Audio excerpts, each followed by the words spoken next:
El Día de Acción de Gracias. 28 familiares sentados a la mesa.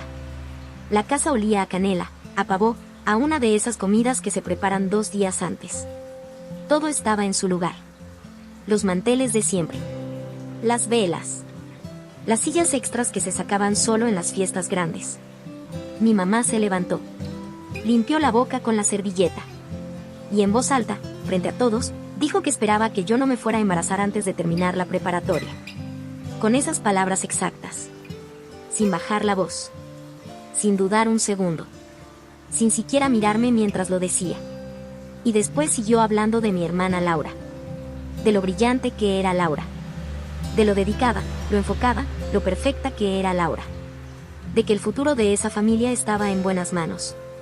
Lo que mi mamá no sabía en ese momento era que Laura tenía 4 meses de embarazo. Y yo tenía una carta de aceptación de Harvard guardada en el cajón de mi cuarto. No la había sacado. No la había mostrado. Porque había aprendido, durante 4 años, que en esa casa mis logros no existían para nadie. Esa noche todo explotó. Y nada volvió a ser igual. Me llamo Sofía. Tenía 17 años cuando ocurrió todo esto. Y déjenme decirles algo desde el principio. Nunca fui la hija problema por lo que hacía. Nunca reprobaré materias. Nunca metí en líos a nadie. Nunca hice nada que justificara lo que vivía en esa casa.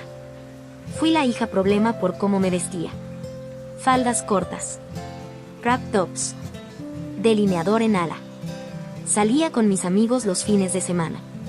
Me gustaba el maquillaje, la música, divertirme como cualquier chica de mi edad. Y para mi mamá, eso lo decía todo sobre quién iba a ser yo en la vida. Mi hermana Laura era diferente. Suéteres de cuello alto. Faldas largas hasta la rodilla. Sin maquillaje. Los viernes en la biblioteca en lugar de salir. Callada. Ordenada. Predecible. Y mi mamá la adoraba con esa adoración específica que tienen algunas madres con la hija que les confirma todo lo que quieren creer sobre sí mismas como madres. Laura era el espejo en el que mi mamá se veía bien. Yo era el espejo en el que no quería mirarse. Durante 4 años viví en esa sombra. 4 años de comparaciones diarias. 4 años de logros que guardé en silencio porque nadie preguntaba. 4 años esperando que alguien me viera. Hasta esa acción de gracias. Las comparaciones empezaron cuando yo tenía 13 años. Cuando empecé a vestirme diferente a Laura.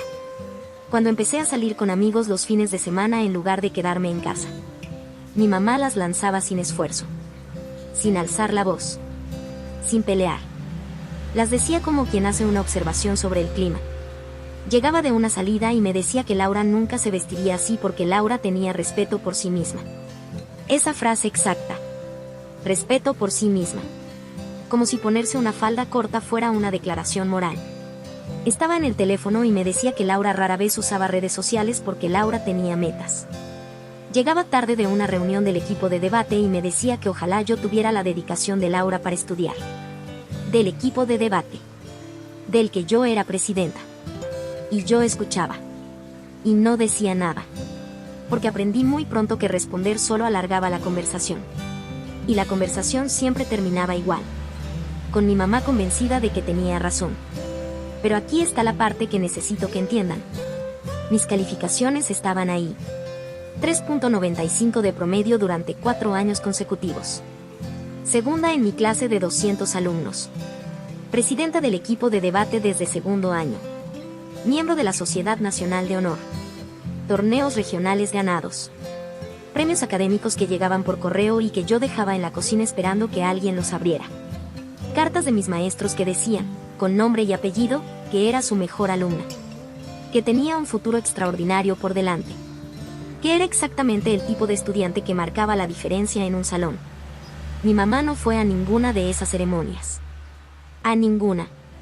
Porque la ropa que yo usaba ya le había dicho todo lo que necesitaba saber sobre mi futuro. No necesitaba más información.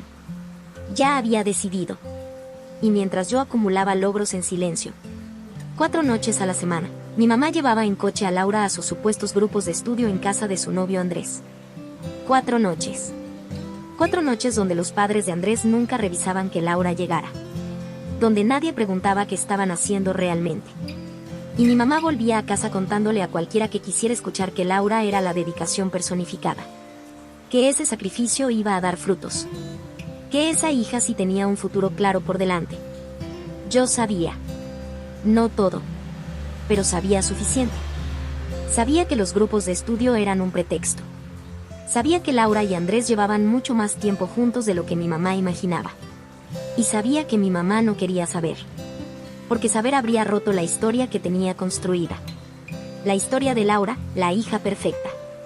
La historia de Sofía, la que iba a terminar mal. Esas dos historias se necesitaban mutuamente. Una no existía sin la otra. Y mi mamá la sostenía con una convicción que yo nunca había podido entender del todo. Pero lo que yo no sabía todavía, lo que nadie sabía todavía, era que esa historia estaba a punto de colapsar. De la manera más inesperada. En el peor momento posible. Frente a los 28 familiares más cercanos de nuestra familia. En plena cena de acción de gracias.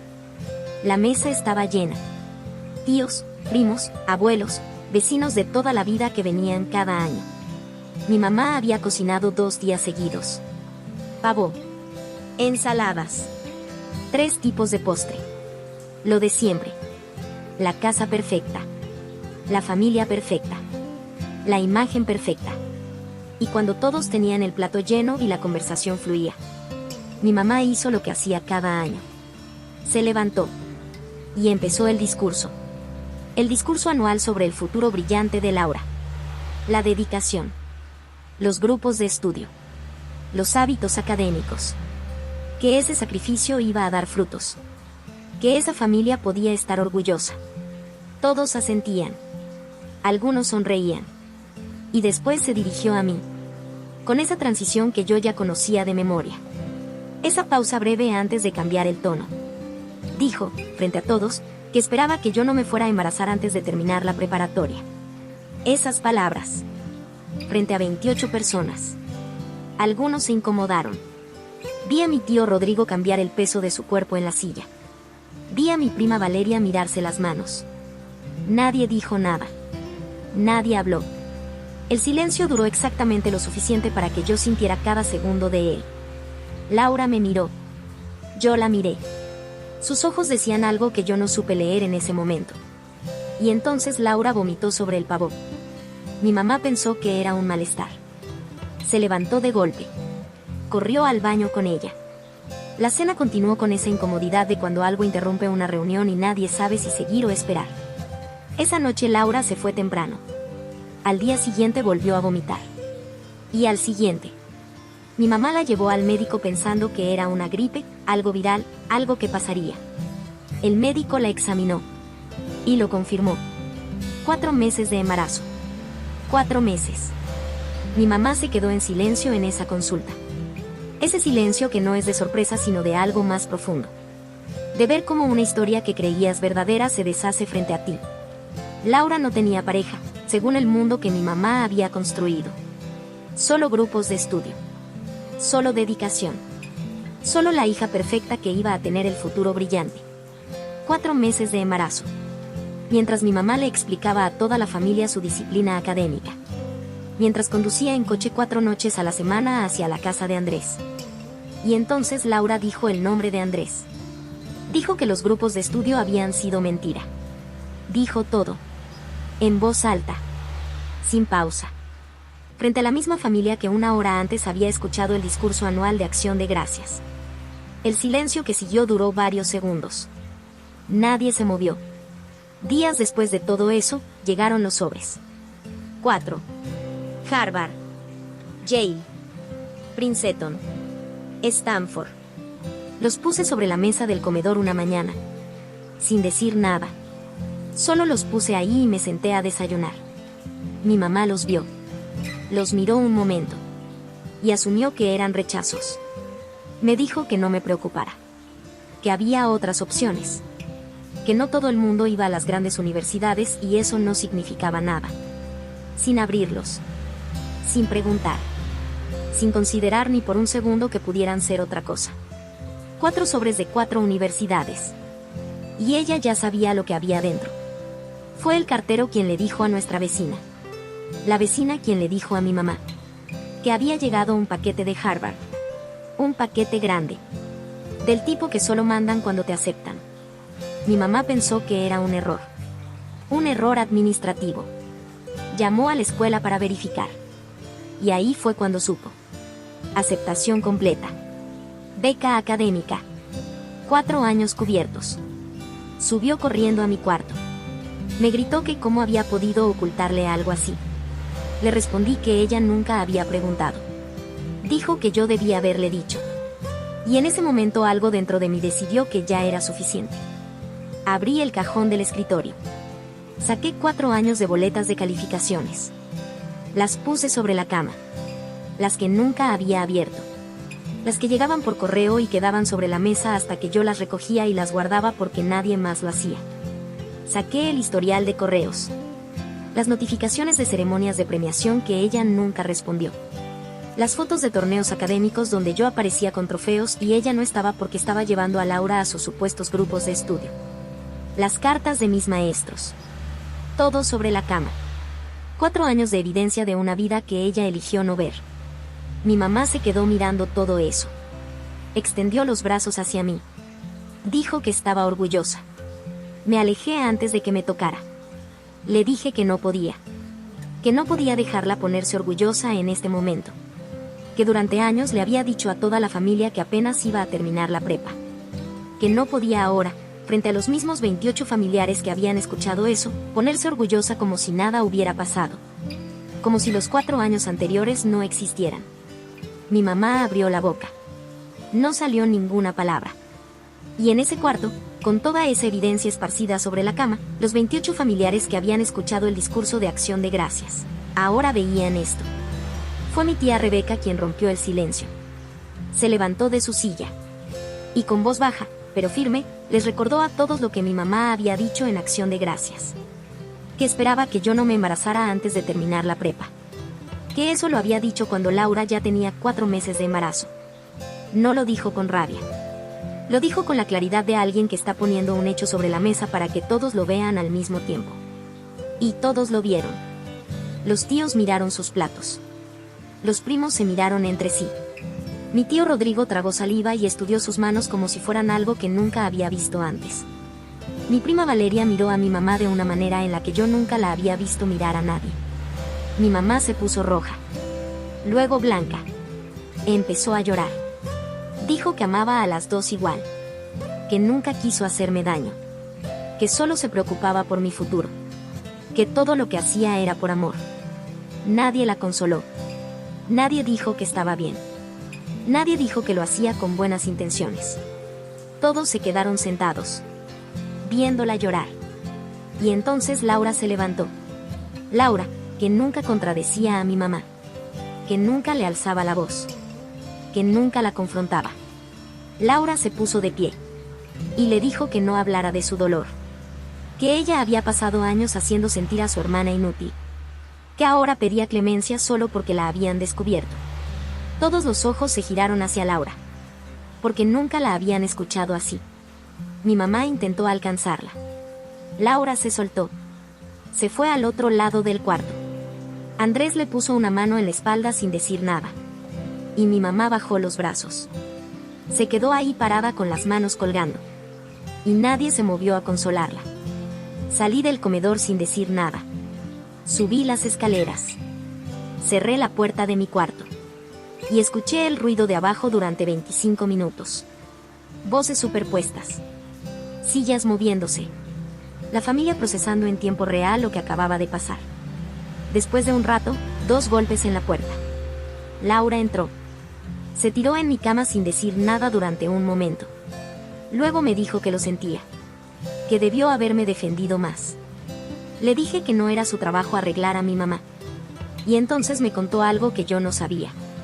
Que desde primer año de preparatoria había visto mis calificaciones. La primera boleta que yo había dejado en la cocina esperando que mi mamá la viera. Laura la encontró primero. Calificaciones perfectas. Las suyas con puros 8s y 7s. Y entendió en ese momento que la historia que mi mamá contaba sobre nosotras dos estaba completamente al revés. Me dijo que durante años le trató de decir a mi mamá que yo era inteligente. Que me mencionaba en la cena. En el coche. En cualquier momento que encontraba. Que mis maestros me querían. Que mis calificaciones eran buenas. Que estaba haciendo cosas importantes. Mi mamá la acariciaba en la cabeza. Y cambiaba el tema. Laura me dijo que el embarazo le había dado mucho miedo. Pero también alivio. Porque ya no tenía que seguir fingiendo ser el trofeo de alguien más. Porque al fin podía ser solo ella misma. A la mañana siguiente, mi mamá hizo panqueques. Los de arándano. Mi favorito. Con el jarabe especial que solo preparaba en ocasiones especiales. Bajé y la vi en la cocina siguiendo su rutina de siempre. Como si nada hubiera pasado la noche anterior. Como si pudiéramos simplemente volver a donde estábamos. Me preguntó si quería jugo de naranja o leche. Con una sonrisa. Me detuve en el umbral de la cocina. Y le dije, en voz tranquila, que hacer panqueques no era una disculpa. Que no quería una disculpa de guión. No quería que dijera las palabras porque le tocaba decirlas. Quería que entendiera que había pasado 4 años juzgándome por mi ropa. 4 años prediciendo mi fracaso sin preguntar nada. 4 años ignorando evidencia concreta de quién era yo de verdad. Me miró. Como si estuviera hablando en un idioma que no reconocía. Esperé. Dejé el silencio estar ahí entre las dos. No reaccionó. Apagué el pensamiento de que iba a entender esa mañana. Subí a mi cuarto. Y tomé una decisión. No iba a esperar a que ella entendiera para seguir adelante. Tenía una carta de Harvard en el cajón. Tenía 4 años de trabajo construido en silencio. Sin aplausos. Sin que nadie abriera un sobre. Sin que nadie se presentara a una ceremonia. Sin que nadie preguntara cómo me iba. Lo había construido sola. En una casa donde se asumía que no construía nada. Y eso era mío. Solo mío. Ninguna disculpa tardía lo hacía más grande. Ningún orgullo repentino lo hacía más valioso. Lo había construido sola. Y eso, más que cualquier otra cosa. Era exactamente lo que nadie me podía quitar. Si creciste sintiéndote invisible en tu propia casa, que sin importar lo que hicieras nunca era suficiente para quien más querías que te viera, cuéntame en los comentarios. ¿Hubo alguien que sí te vio cuando los demás no podían? Porque a veces la historia de otra persona nos recuerda que no estábamos locos. Que sí valíamos.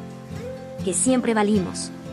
Y si conoces a alguien que necesite escuchar eso hoy, comparte este video. Nunca sabes quién lo está leyendo desde un cuarto donde nadie entra a preguntar cómo está.